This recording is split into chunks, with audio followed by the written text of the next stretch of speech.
Olá, gente, tudo bem com vocês? Eu espero que sim. O meu nome é Danilo Viana de Souza. Me chamo Ingrid Silva Dourado. Eu me chamo Thaline Andrade. Nós somos estudantes do terceiro semestre de Psicologia da Faculdade de Ciências e Tecnologia da Bahia, a FACIT, e estamos aqui hoje para apresentar um trabalho na disciplina de Metodologia de Pesquisa Científica, ministrada pela professora Paula Rayane. O assunto que iremos abordar hoje é algo que está inserido na vida de todos os indivíduos, que se refere ao luto. Mas especificamente iremos falar sobre os desafios no enfrentamento do luto durante a pandemia do Covid-19 e seus impactos à saúde mental. Mas primeiramente vamos retomar um pouco sobre o que é o Covid-19. O Covid-19 é uma doença causada pelo novo coronavírus, reportada primeiramente na China em dezembro de 2019, e devido à sua alta disseminação para vários países em pouco tempo, foi considerado como pandemia aos 11 de março de 2020 pela Organização Mundial de Saúde, a OMS. Até o momento da gravação desse vídeo e pela última atualização do coronavírus feita pelo site do Google, que são dados lançados pelo Ministério da Saúde e por outras entidades internacionais, os dados apontavam um total de 176 milhões de casos positivos de coronavírus ao redor do mundo. Dessa quantidade, 3,8 milhões de pessoas chegaram a óbito. Já no Brasil, os dados apontam um total de 17,5 milhões de pessoas infectadas e dessa quantidade, 486 mil pessoas chegaram a óbito. Agora iremos falar um pouco sobre o luto. Segundo a Fundação Oswaldo Cruz, a Fiocruz, o luto é um processo natural em resposta a um rompimento de vínculo, ou seja, a perda de alguém ou algo significativo em nossas vidas. Já para a psicologia, o luto também não está direcionado apenas à morte, podendo estar ligado à perda de oportunidades, experiências que não voltam mais, fins de relacionamentos e também à perda de alguém ou algo significativo em nossas vidas, entre vários outros.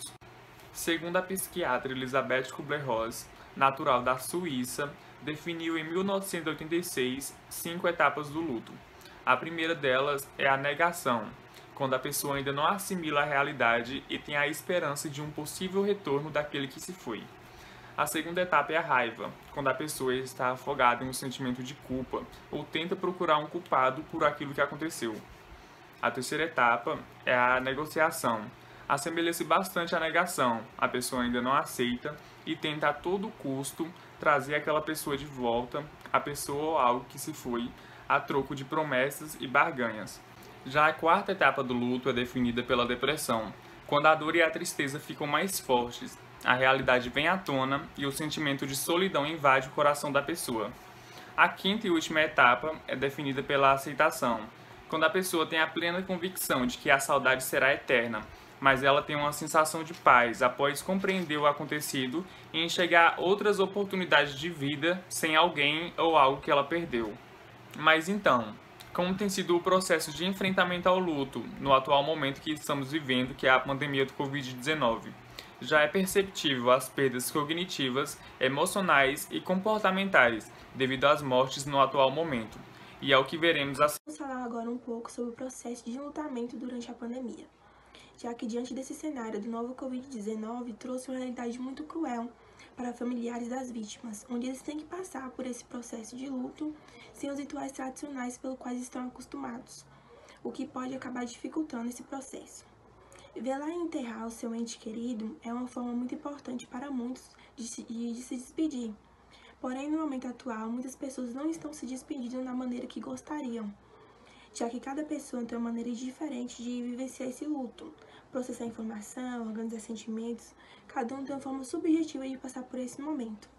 Mas diante desse cenário da pandemia, onde vivemos uma convivência mais restrita por conta do distanciamento, as pessoas não conseguem se abraçar, se encontrar, se consolar com os amigos e familiares, e tudo isso dificulta no processo de enlutamento. As características de perdas durante o Covid, elas são mais difíceis porque elas ocorrem em um cenário de solidão e com apoio social limitado, já que devido ao isolamento, a presença com o paciente infectado, até mesmo ritos de despedidas, elas não podem ser realizadas por seus entes das formas que habitualmente os fazem. Neste contexto, as possibilidades são aumentadas de um desenvolvimento de luto complicado, ou seja, quando o processo de luto se dá de forma mais intensa e duradoura do que o esperado, por não ter conseguido processar a situação nem se despedir da forma que lhe permitia ter um senso de concretude e de realidade. Dessa forma, percebemos o quanto os rituais de despedida são importantes, pois velar o corpo da sensação do eu, o elemento de realidade, que, embora muito doloroso, se torna necessário para a confirmação da perda. Mas, com a necessidade do distanciamento social, se torna mais difícil apoiar os enlutados neste momento, pois as visitas, os abraços, os toques, as escutas presenciais acabam sendo impossibilitadas, onde muitas famílias acabam recorrendo pela versão remota, por intermédio de dispositivos que permitam criativamente que o carinho e afetos possam estar presentes nesse momento tão difícil e delicado para os familiares das vítimas. Também temos a falta de amparo presencialmente, já que não podemos dizer adeus da mesma forma que antes, não podemos oferecer um amparo. Dessa forma, a sensação de vazio descrita no processo de luta ganha mais intensidade no contexto do isolamento social e inviabilidade de despedidas. Sendo assim, despedir se torna essencial, é uma etapa essencial para este processo, na medida que promove o contato com a realidade da perda e assim favorece sua assimilação, ao mesmo tempo que permite que o sofrimento e o desamparo diante da perda possam ser compartilhados e acolhidos pelas aqueles que o sentem. Ainda não existem estudos robustos que comprovem o real efeito do coronavírus nesse quesito e nem no chamado de luto complicado, que é quando esse processo ele se torna um problema de saúde. Mas existem algumas pesquisas que sugerem um aumento na intensidade e no prolongamento dos sintomas vivenciados do luto, que é quando esse luto ele se torna mais prolongado por muito tempo. Dessa forma, é notável que a pandemia do Covid-19 ela traz muitos impactos para a saúde mental do sujeito, que pode envolver em perdas e dores profundas. Diante disso, é necessário a gente pensar em novas alternativas que possam ajudar a lidar com esses aspectos de novas perdas na era do coronavírus, uma vez que os rituais de despedida se tornam muito importantes nesse processo de luto. Eles precisam, assim, ser redesenhados e ressignificados neste contexto. Agora eu irei falar sobre os rituais de despedida durante a pandemia do Covid-19. Diante do atual contexto mundial, há diferentes cenários e possibilidades como os países estão lidando com determinados funerais, enterros e rituais de despedidas. As diferentes religiões e suas instituições também vêm definindo condutas quanto a esse processo, com o objetivo de oferecer apoio e suporte no processo de enlutamento. Contudo, as recomendações e orientações científicas e técnicas no enfrentamento do Covid-19 têm sido um ponto central e muito importante, inclusive no cuidado dos corpos após a morte. Devido a isso, as autoridades sanitárias, no âmbito da atenção à saúde e da vigilância sanitária, têm elaborado orientações de como devem ocorrer os funerais e o manejo dos corpos. Sabe-se que os rituais de despedida são organizadores importantes no luto normal de cada indivíduo, e que o impedimento de viver esse momento pode trazer intensos sentimentos de raiva, horror e choque, que são somados a uma experiência de luto na comunidade. E por isso é tão importante e necessário desenvolver e estimular junto ao enlutado uma possibilidade de ritualizar e de dar significado ao que estão enfrentando. Nos países asiáticos, em especial na China, foi proibido qualquer tipo de ritual de despedida aos mortos, com o objetivo de diminuir a contaminação do vírus do Covid-19. Já nos países europeus, tendo a Itália como exemplo, os funerais foram restritos a poucas pessoas presentes para o ritual de velório, sepultamento ou cremação. As autoridades sanitárias nacionais, os órgãos de vigilância sanitária de cada unidade federativa, bem como as organizações e sindicatos ligados aos cemitérios e empresas, têm elaborado recomendações sobre biossegurança no manejo dos corpos, do hospital ao funeral, com o objetivo de diminuir a contaminação do Covid-19. As recomendações sanitárias para os funerais no Brasil. De modo geral, as recomendações são que os velórios aconteçam com poucas pessoas, ou seja, as pessoas mais próximas do falecido, que o sepultamento seja de caixão lacrado ou que haja cremação, que não haja o procedimento da tanaxopraxia, que é o tratamento, limpeza e maquiagem dos corpos, e também há uma redução no tempo do velório, que geralmente é no máximo 1 hora de duração. Além disso, a Portaria de número 1/2020, publicada juntamente com o Conselho Nacional de Justiça e o Ministério da Saúde, permite o sepultamento e a cremação de pessoas sem atestado óbito prévio, bem como aquelas que foram por causas de morte respiratória, suspeita para a Covid que ainda não foram confirmadas por exames. Deverá ter na descrição suspeita para a Covid ou provável para a Covid. Iremos falar agora sobre o luto vivido por crianças e adolescentes. Quando imaginamos o processo de lutamento, sempre vem em nossa cabeça um adulto passando por este momento. E às vezes acabamos esquecendo que crianças e adolescentes também costumam sofrer pela perda de pessoas importantes em sua vida. E que o luto não é algo exclusivo da fase adulta. Porém, a criança e o adolescente, ela tem uma maneira diferente de passar por este momento. Ela demonstra sua dor diferente de um adulto. E é por isso que a compreensão sobre morte e perdas, ela está associada à idade. Sendo assim, vamos falar agora sobre como é o entendimento da morte por idade em cada etapa da infância e da adolescência. Até 3 anos, a criança ela percebe a falta da pessoa que morreu, mas ainda não consegue compreender claramente o que aconteceu. Ou seja, ela percebe a mudança da rotina, ela pode sofrer também com a ausência da pessoa e acaba usando a sua imaginação para tentar justificar a falta da pessoa. Entre 3 e 5 anos, ela começa a entender a morte de uma forma um pouco mais complexa. Ou seja, ela entende que a morte é o oposto da vida e geralmente associa algo como o sono. Ela também não compreende que a pessoa morreu, que não irá voltar mais e acaba às vezes pensando que essa pessoa foi embora por sua causa.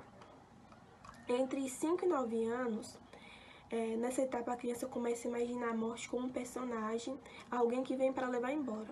Ela compreende melhor que a morte não é algo irreversível e pode acontecer com todos. Entre 9 e 10 anos, ela compreende melhor a morte como algo irreversível e tem menos ideias fantasiosas sobre o assunto. Ou seja, já entende melhor que na morte o corpo parou de funcionar. E entre 11 e 18 anos, compreende com clareza que a pessoa morreu e não irá retornar. Apesar de entender melhor sobre, ela pensa que isso é algo quase impossível de acontecer com alguém próximo ou com eles mesmos. Então, como se manifesta o luto nas crianças? As crianças recentemente lutadas, elas costumam apresentar os sintomas de tristeza, de culpa, de irritabilidade, ansiedade, perda de interesse, e também é comum elas terem o seu desempenho na escola diminuído, a dificuldade na concentração, a menor interação social e mostrarem-se muito mais cansadas. É importante também lembrar que as reações de lutos na criança e no adolescente, elas podem acontecer frente a outras perdas além da morte de alguém querido.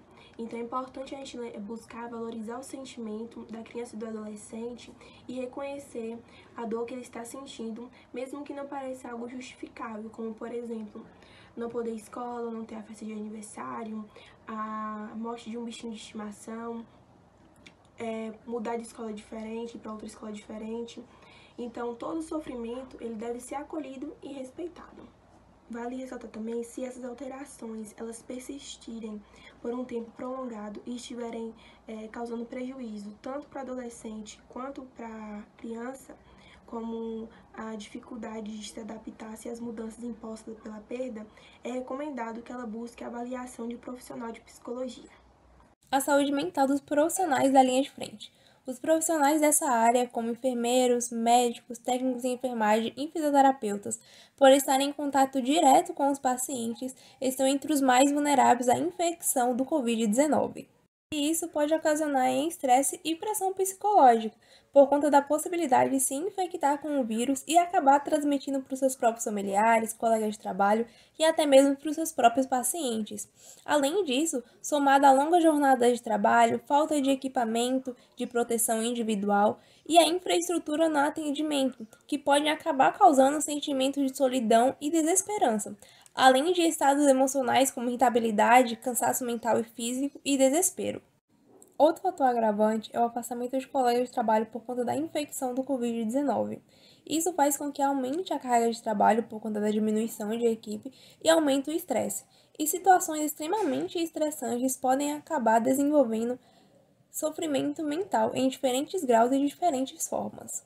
E quando essas aflições passam a ser muito graves ao ponto de causar impactos negativos na vida diária dessas pessoas, pode-se passar então a pensar em transtornos psíquicos, como depressão, transtorno de ansiedade, transtorno de estresse agudo, transtorno de estresse pós-traumático e entre outros.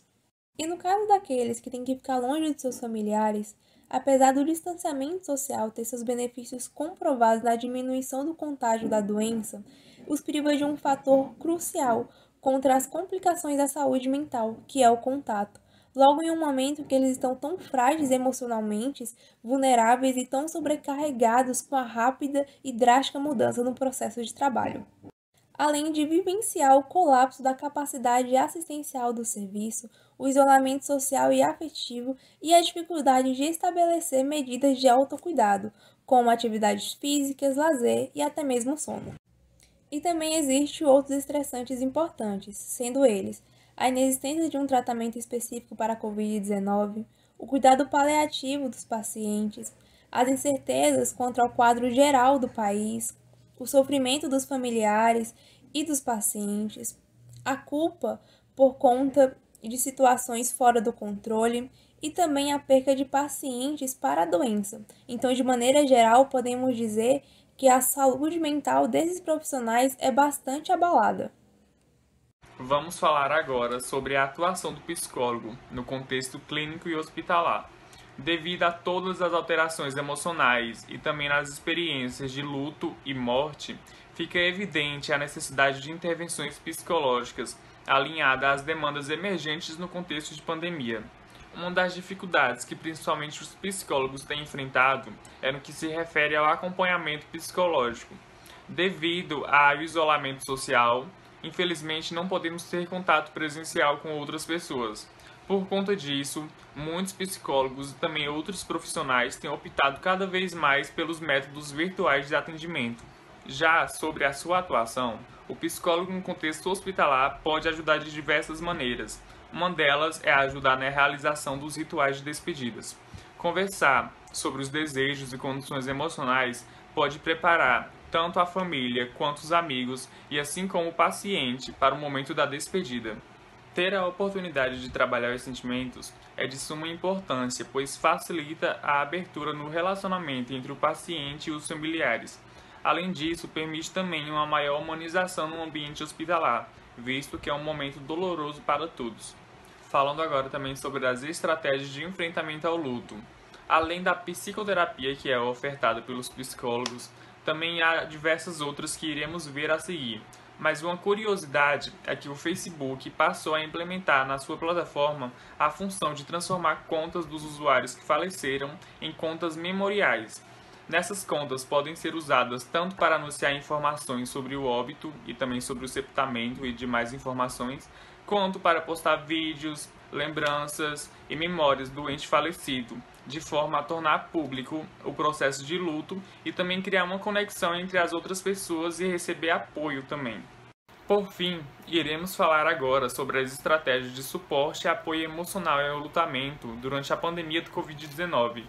Essas estratégias foram listadas pela Fiocruz e estão contidas na cartilha de atenção psicossocial e saúde mental no contexto da pandemia do Covid-19. A primeira estratégia listada foi as estratégias de despedidas virtuais, que podem ser feitas através de ligações de vídeo e áudio entre os familiares e amigos, além das mensagens de apoio e expressões de lutos nas redes sociais, assim como a usada no Facebook. A segunda estratégia de enfrentamento é reservar um tempo para criar um memorial na sua casa, olhando as fotografias e pertences do ente falecido, além de acender uma vela e seguir um ritual cultural e espiritual. A terceira estratégia é criar um livro de visitas online, onde amigos e familiares possam escrever mensagens para serem lidas posteriormente e criar um certo conforto. A quarta estratégia é desenvolver rituais fúnebres alternativos, como missas e cultos virtuais, mensagens, músicas, entre outros, que facilitem no momento da despedida. A quinta estratégia é a atenção psicossocial às pessoas em processo de luto. Quando você perceber que algum familiar ou amigo está tendo dificuldades em lidar com a situação e está tendo um luto complicado, ofereça ajuda profissional a ele. Dentre as formas de enfrentamento anteriormente citadas, existem várias outras, e entre elas a principal é o respeito e a paciência. E como a própria cartilha da Fiocruz afirma, cada pessoa fica enlutada de sua maneira, não existindo, portanto, maneiras melhores ou piores, nem a imposição de uma sequência rígida que normatiza o processo. O luto é uma experiência pessoal e única para cada pessoa, e assim precisa ser respeitado. Obrigado pela sua atenção. Finalizamos aqui com uma frase de Luciano Ottaciano que diz que o luto é a tristeza da alma que compreende que a pessoa que se amou em vida não mais voltará.